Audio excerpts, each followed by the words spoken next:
Hello everyone! Ayan yung aking prinsesa.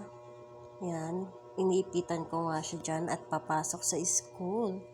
Ayan guys, nag-voice na lang po ako kasi yung maldita ko na yan, may sinasabi about sa tita niya. Kaya ayan, nag-voice na lang ako.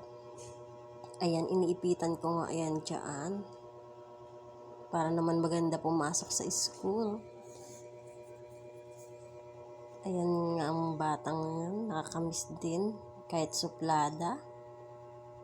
Ang dami niyang sinasabi dyan about sa tita niya. But okay lang yan kasi hindi naman masama yung sinasabi niya about sa tita. Sabi niya ay, yung tita daw niya ang nagpalaki sa kanya. Ayun. Kasi nung bata nga yan ay naiwan ko dyan sa aking mother-in-law at nandyan yung hipag ko dati. Ayan, ang cute-cute.